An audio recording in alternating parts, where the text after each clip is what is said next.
Welcome to the Upward Conversations podcast. Today's guest was Colum Eastwood. Colum was a very interesting guy, very passionate, like fair play to him. He spoke to us when he had like a cold and was looking fairly run down, but he was very passionate and engaged, and was really interesting to talk to about what he thinks United Ireland would look like. Yeah, some interesting stuff came up there. He spoke about, where unionism is today and some of the problems that I think unionism has with his party.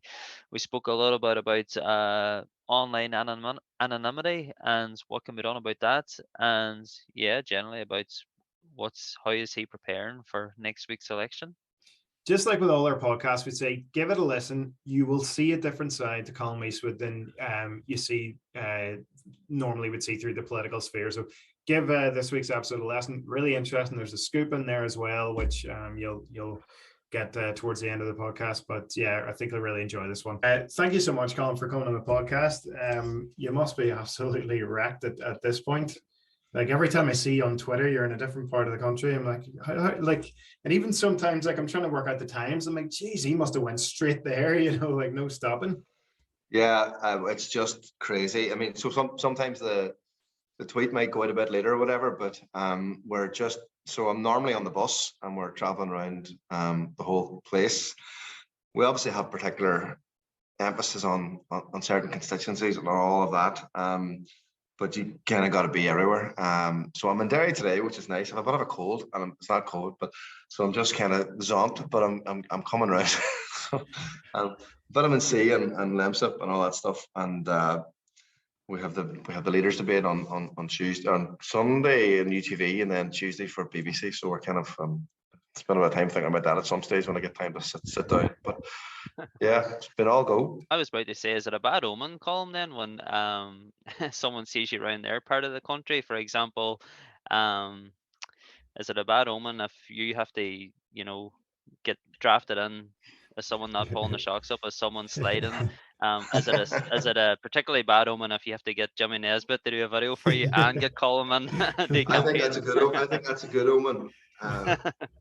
I think that particular seat is very, very much up for grabs, and I think Connor's going to do it. Actually, I think he's going to do it, and if people come out and vote for him, he'll do it. But it's one of those seats where we're up against the DUP, and bizarrely and coincidentally, his billboard has been defaced and destroyed today, and seems in places where we're fighting with the DUP, our candidates are coming under particular pressure from loyalist paramilitary. So I don't know why that is, but anyway, I think it's they don't know us very well. I think it's going to put us off. But anyway, we'll see. I think they should look at the link to our podcast with Connor. I haven't seen it, but he's a great candidate. And we've come very close in that constituency for many years. And I think because Joe was so vocal, so well got in a kind of peninsula end, I think our job in this election is to try and bank that support and to keep that support, but also break out into other areas. And I think Connor's doing that very well. And I think there's enough votes there for us to take that seat, hopefully.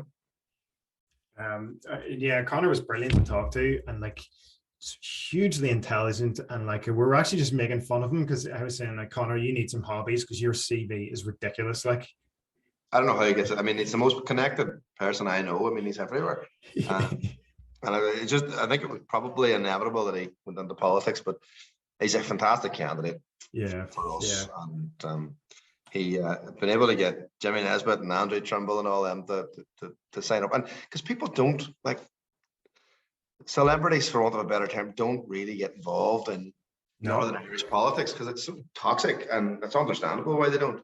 Do you think this has migrated then from America, the UK, and then UK to Ireland, because what happens there seems to maybe catch on here a few years later? Like if you're a main party in the UK and you don't have celebrity endorsements, it's a troubling sign. In America, celebrities wear their candidates as a badge of honor. Unless you've come out for a candidate, you're missing out. Is this just? I think Northern Irish politics is a bit different because it's just the way it is and the history of it all, that people have been a bit more reluctant. I mean, I got quite a few local celebrities to back me for the Westminster election, and I think they were more useful than maybe some people than some bigger celebrities. So I don't know what the impact is, but it's good. It just shows something that Connor's able to collect, to get those people to support him. I've been out with him. I think he's going to do well. There'll be some. I'm not going to make too many predictions, but there'll be some drink to celebrate if he gets Strangford. It'll be a very historic moment. I think he'll do it. So we'll see. We'll see what happens. What's the strategy to tap up a local celeb? I don't know. Well, a local celeb, they usually just come to me, and offer their support. I find asking people is a good start, and see what happens. Yeah. Should tap up May McFetridge. I'm sure she'd garner a few votes. John Lennon is a great supporter of Children Crossfire in Derry, a good friend of Richard Moore. So he's done his bit without me tarnishing him. In terms of, like, obviously you've got the cold at the minute, probably maybe slightly run down with all the traveling and interviews and all the rest of it, a very intense time of year. How do you look after yourself during these times? Are you getting stressed? Are you losing sleep? Does stuff people write about you cause you to lose sleep? Do you fall in a heap after the election? What's that all look like? Well, I should probably look after myself better, but in election time, it's very hard to sort of eat properly or get any exercise. I was swimming in the sea the other day, which was great. And I enjoy that whenever I get the chance. I need to get back to the gym and do something, but there's no time at the minute.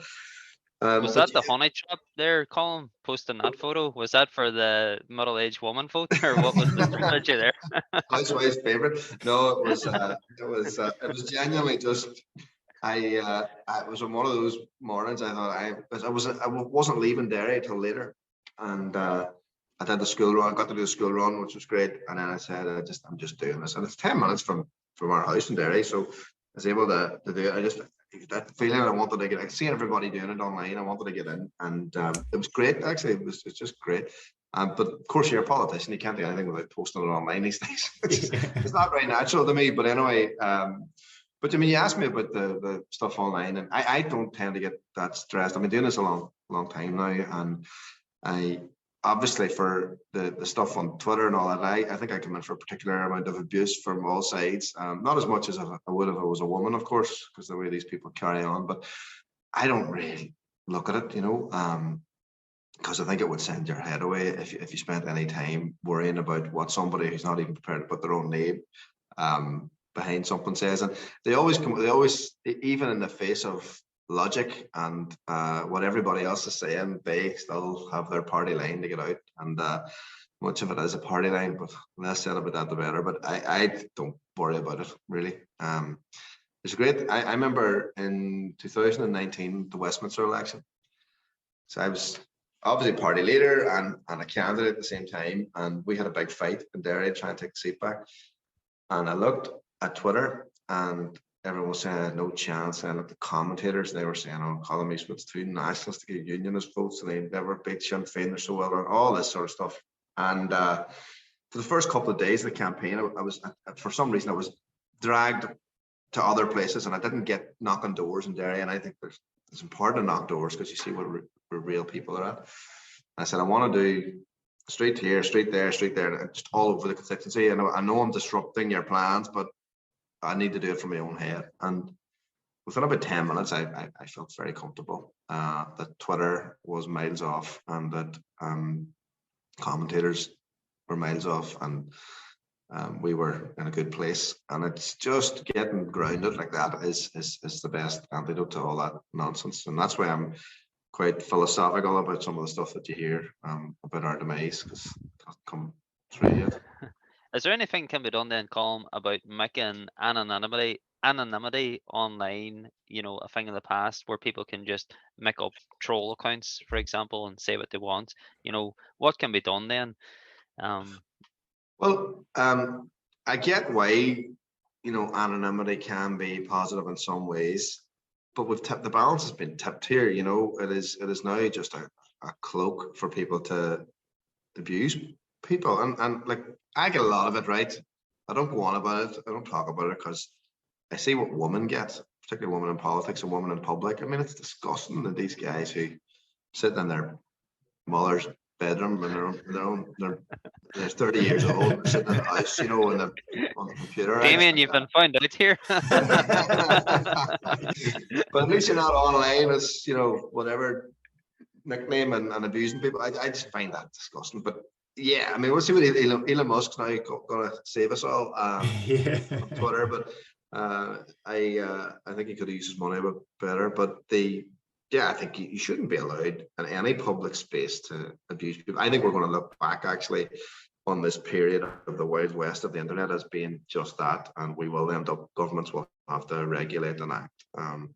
You just can't have it, particularly for kids. I mean, it's so hard to know. I mean, my girls are 4 and 6, so they're not there yet, but it's so hard to know, I can imagine, for parents of teenagers, what they're looking at or what they're getting posted, online. And bullying is not even controllable in the schoolyard.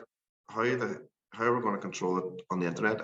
It's so all that is, it's just a recipe for disaster, actually, and the impact it has on people's mental health and all that. And I don't think we really know yet how damaging it's been.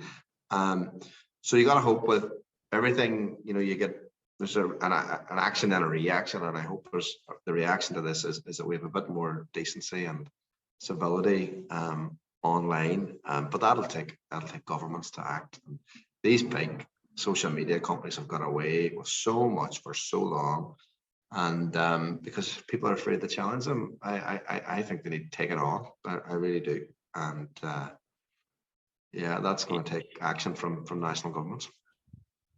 Yeah, and we spoke with Naomi Long. Actually, that was one of the things we spoke most at length about, where her life at home was disrupted because we had spoke to her because she is one of the people who enjoy taking people on online, and she would get into a 2-3 year battle, and we thought, well, that sounds a bit crazy. And she says, "Hi, well," her husband does rein her in and say, "Here, that's enough of the Twitter for tonight."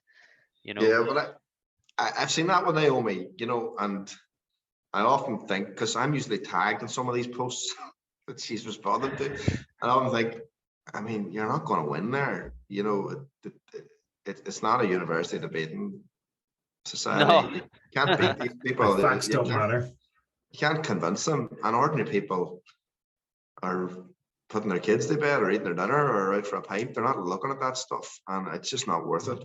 It genuinely is hard not to look at it, because you have to sometimes, and you do get dragged into it. But I mean, a couple of times that I have reacted to people, it's usually after a couple of jars, and it's been a mistake, so I do try not to get involved. I don't think there's any value in it, and I have a constituency office here. If people have a problem, they can come and tell us. Fairly accessible. I don't think I need to be sitting up at night debating with people, but again, now and again, you do get caught. I think it's like the running joke with people of our age, Colum. I think we're all around the same age. We're in our kind of mid to late 30s, and I think it's a running joke that, like, our generation, I think we just missed out on like the camera phones going through uni and nights out and all that stuff. Thank God. I wouldn't be in this position if it had been. Well, we'd all be cancelled. Damien likes to tell me that I would be cancelled. I wouldn't have even got to the stage of being allowed, being worth cancelling. I don't think. And I had to cancel myself. So. Our families would cancel us. And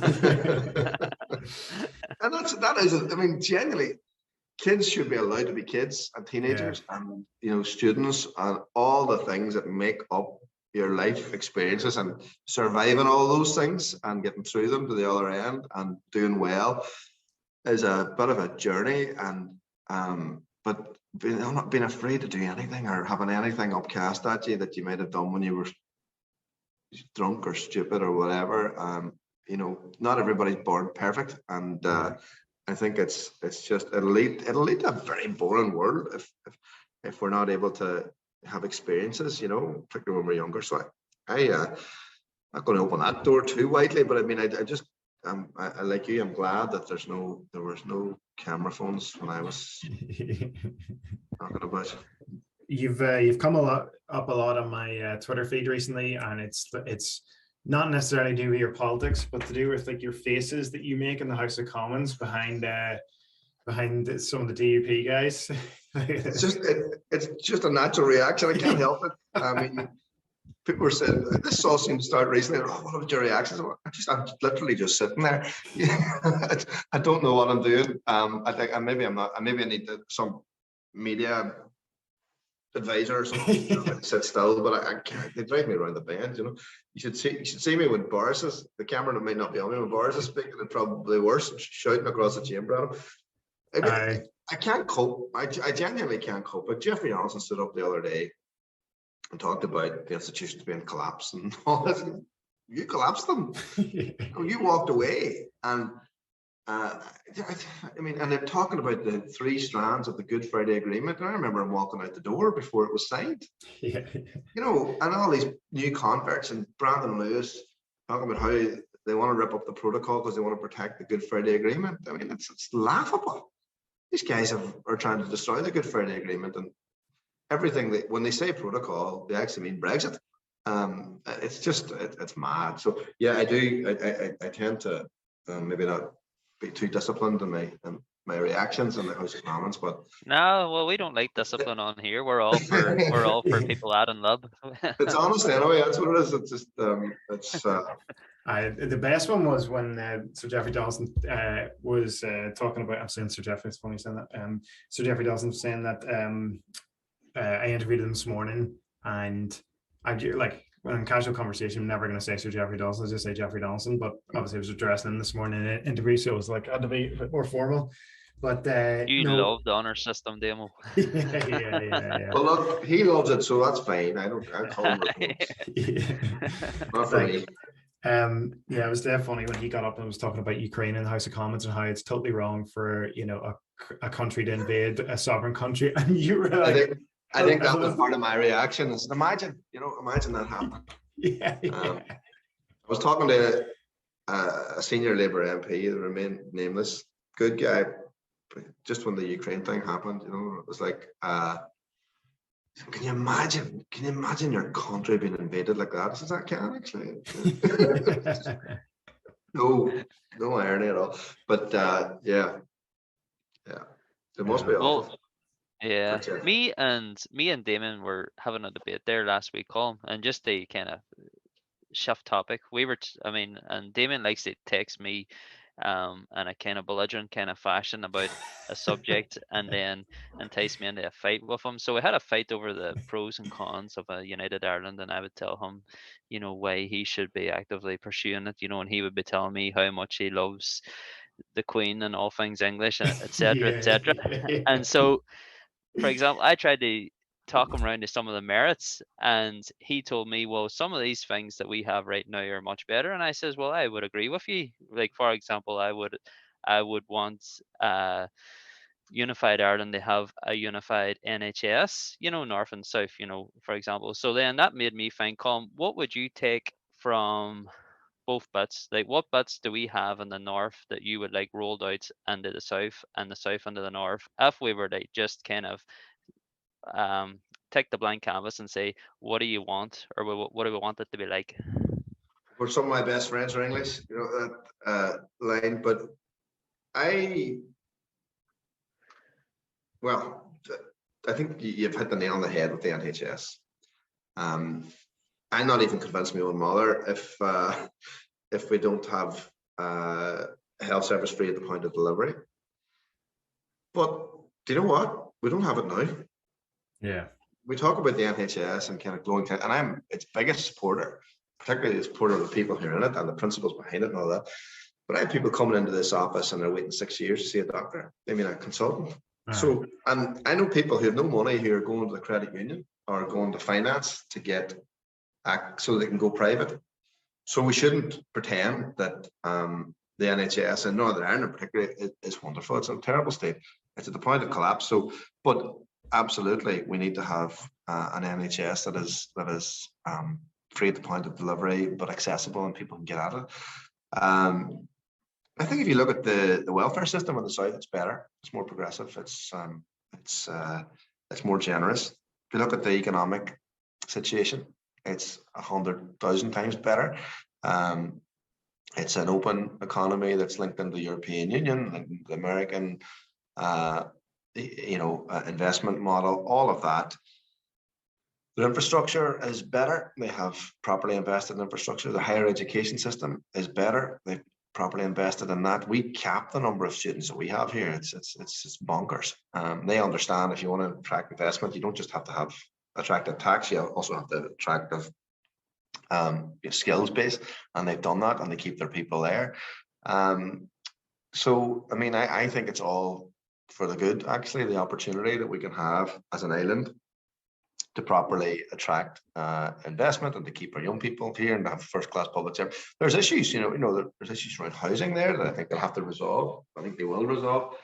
I would take our social housing model actually any day over what happens in the south. I mean, we are far advanced in that. That came out of the civil rights movement and that self-help approach. But in the round, I think we'd be a lot better off. But we don't have to. Damien can still love the Queen, and we don't have to give up. People who feel that attachment to Britishness. So I've lived my whole life under British rule, for want of a better term. I still feel very Irish, and all of my attachment is to, the vestiges of that and the Republic. I think we can do both.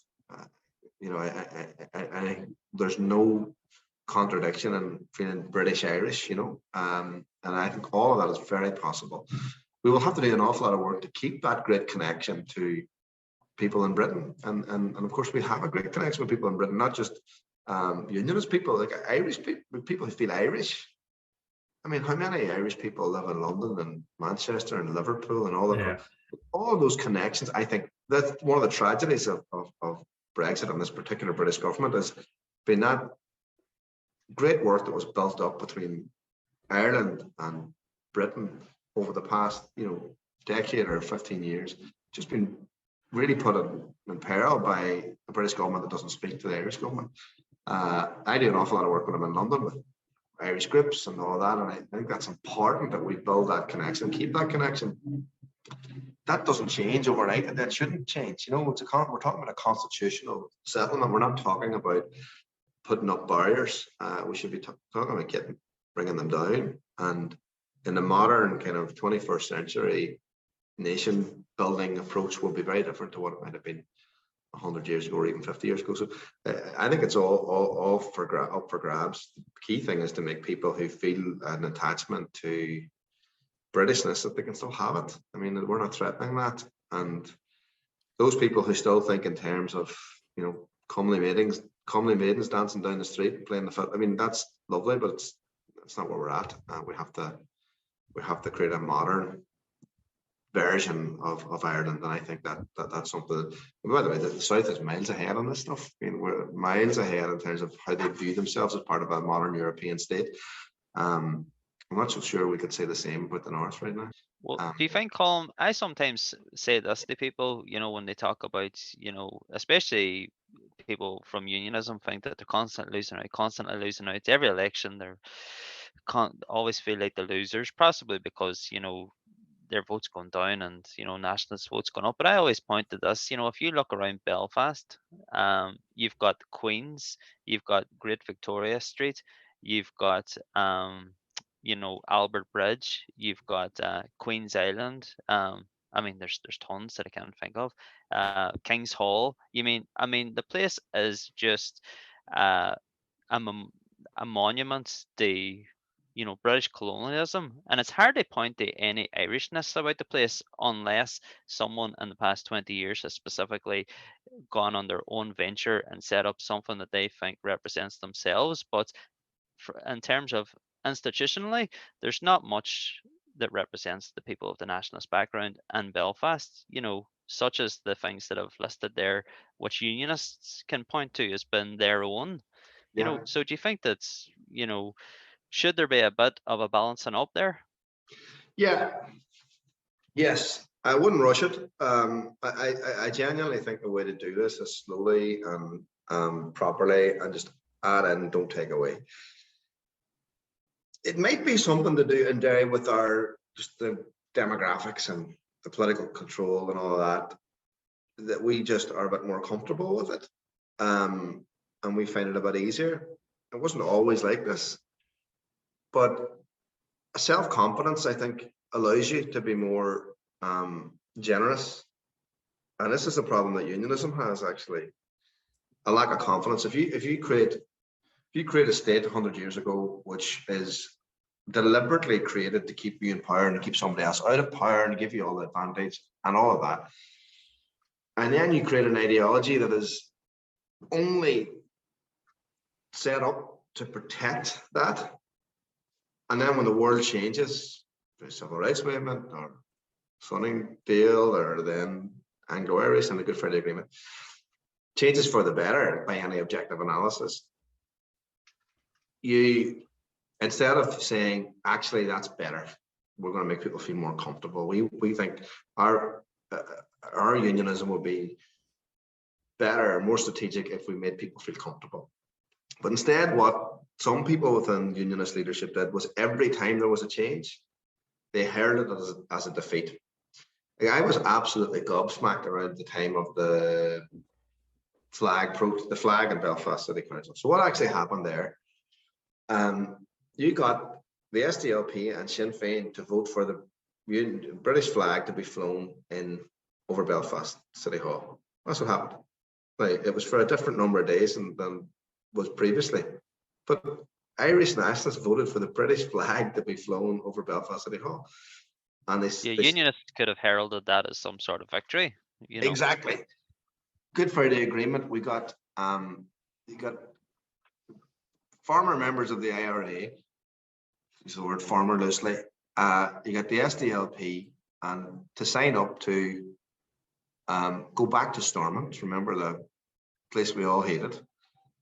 To sign up to the principle of consent, which means we're going to have a much longer term aspiration to getting Irish unity. And some people within the union, David Trimble was very brave and embraced it. Others called him a Lundy for getting us to sign up to that. Doesn't make any sense. It was a popular insult back then, and it's a popular insult today as well.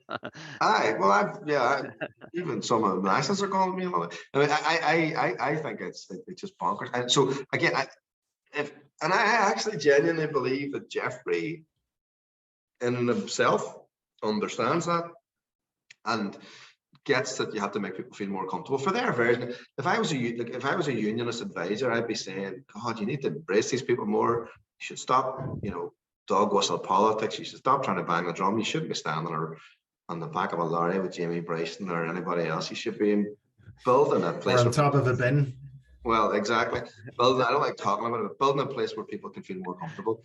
And I think he knows that. But leadership means doing a hard thing in the moment to bring people along and to do a hard tactic to win a strategy. He would make our life more difficult in terms of the overarching issue around Irish unity if they did that. I don't know why they keep shooting themselves in the foot. I don't know what they expect to come back with after these protests. I mean, what do they expect is going to change? Just pivoting away slightly here. You obviously do a lot of interviews. You've been on Nolan plenty of times. You've dealt with Mark Carruthers, among others. Who is the most formidable, or who's the one that you least look forward to, or the most kind of on edge when you're walking into that interview? I like a hard interview, actually, because it keeps you on your toes. Mark's good. I mean, I've had caused I think he needs to stop talking to me about previous elections. And he did that a lot. I had a go at him the last time, the time before, and he constantly talked about previous elections. And then, so if you ever asked me about policy, the next time he came on, it was every policy, planning policy and everything. But he's good. Steve is very good as well. what I want to say about Stephen, though, Stephen has immense talent, and if he used it, and if he's stuck on those issues that he's dogged on, and where he brings government to accountability, and he takes issues like that veterinary one and all of that, he's absolutely brilliant. He's brilliant in the RHI stuff. I think he needs to have Jim Alistair and Jamie Bryce and the rest of them on less, not because they're not entitled to speak, but it just becomes a bit of a, I'm not saying he's intended to do this, but just becomes a rabble-rousing thing, and I don't think it's good for society. I think if he used that platform like he does when he's at his best for actually holding people in power to account, and I think it's a very powerful tool. And it's enough. You don't have to go down that road, that other road that sometimes goes down. And there's a lot of good people out there who can speak. They don't necessarily want to rile people up, but I think sometimes some of the people here on are too good at that.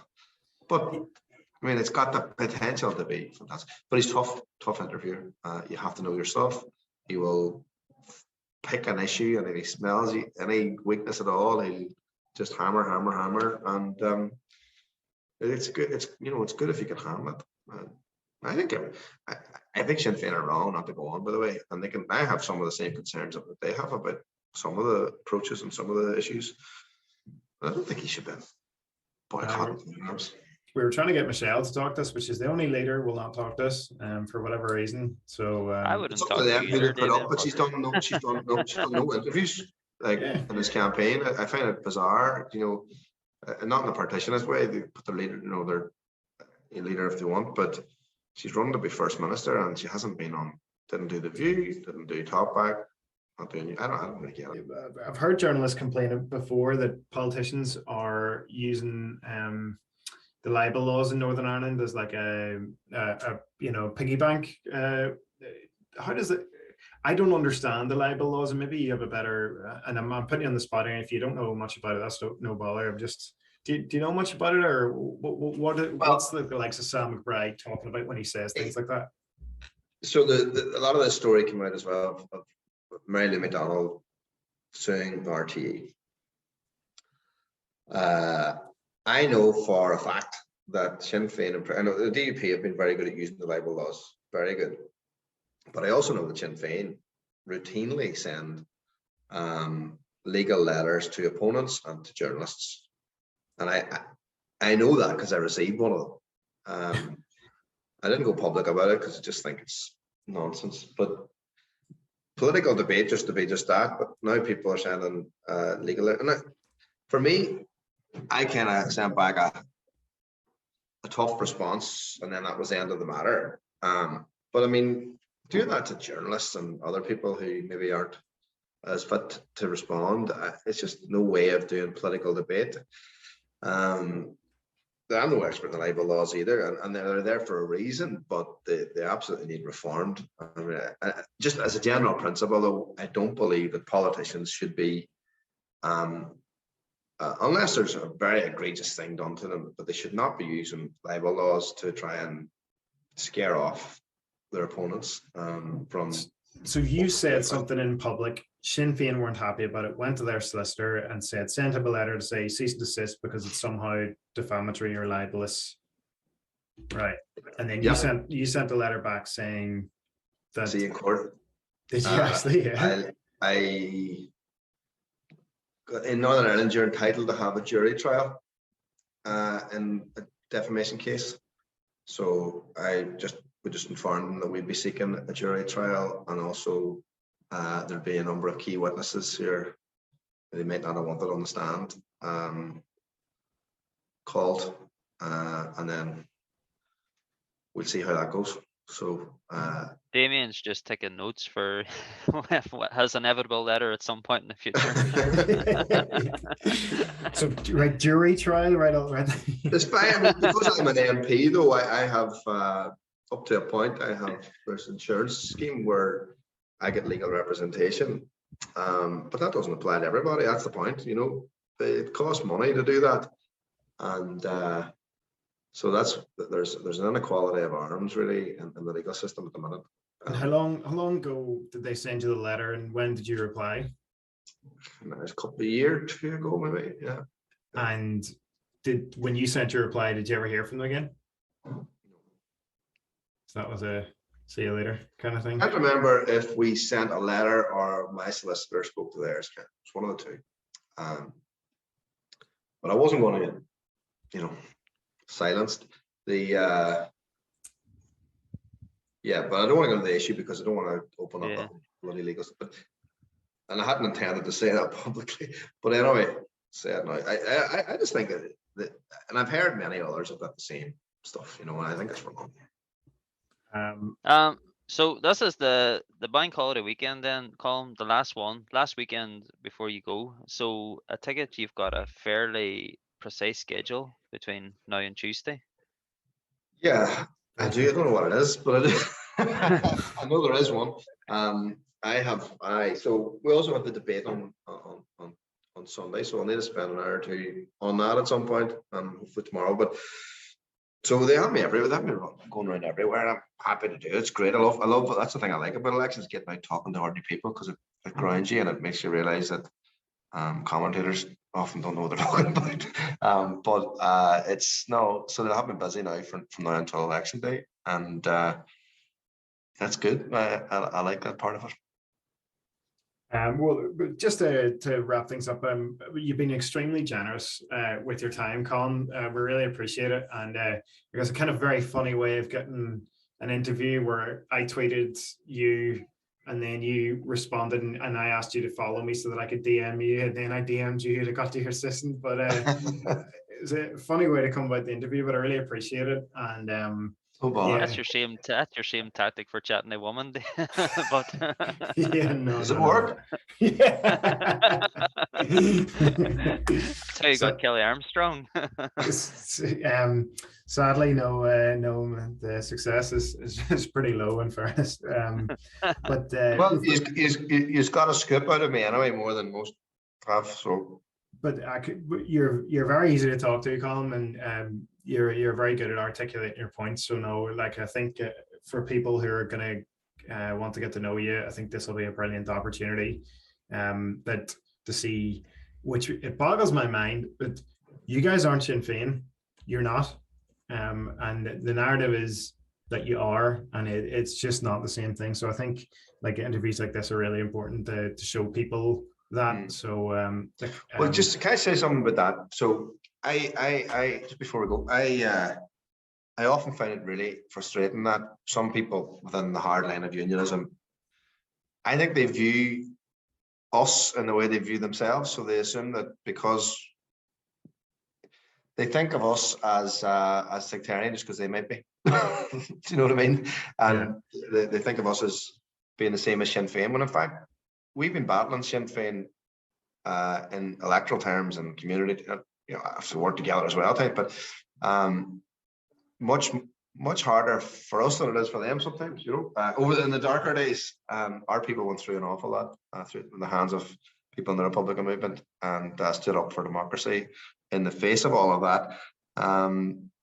So we don't really like getting lumbered as anything. We are who we are. We're Irish nationalists, but we're also social democrats, and that's the stuff we deal with every day. That sort of social democratic approach to politics is, I think, what gets us out of bed in the morning, and I think that could be attractive to lots of people, regardless of your view on the constitutional question. Although we're pretty dedicated to that as well. But we'll anyway. Thank you. You're very good, and I say you got a scoop out of me about that legal letter, but well done.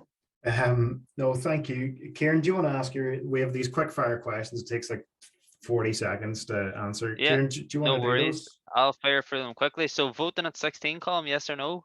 Yes. Favorite place to visit in Ireland?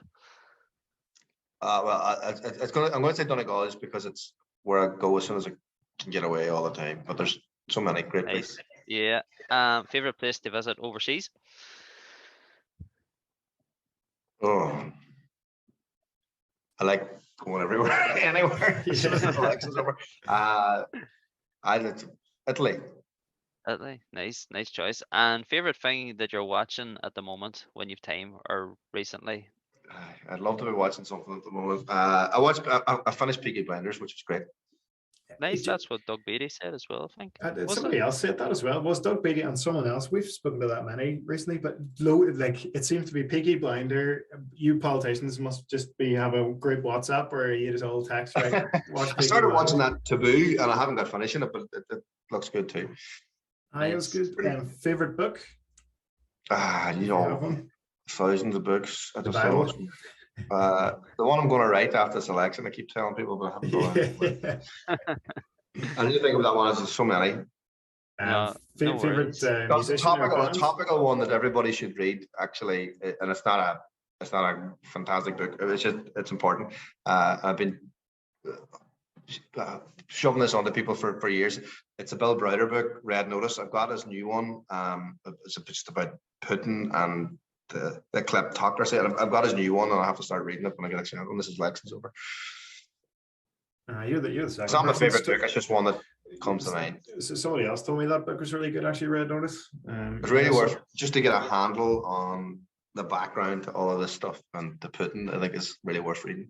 You're not one to mince words. Like it was quite funny seeing you call him a gangster in the House of Commons, and you know you're definitely one politician. He still hasn't sanctioned me. I don't know what. You're not banned from Moscow yet. I met Chris Bryant the other day, and we're both furious. So didn't get sanctioned. You know? All these people who haven't opened their mouth are all sanctioned. I don't know what they were. Damien's banned from the Kremlin, but that's the one in Belfast. I think the FSB aren't what they used to be. Well, here, Colin, thank you for being so generous with your time and chatting to us today. No bother. Thank really you. brilliant.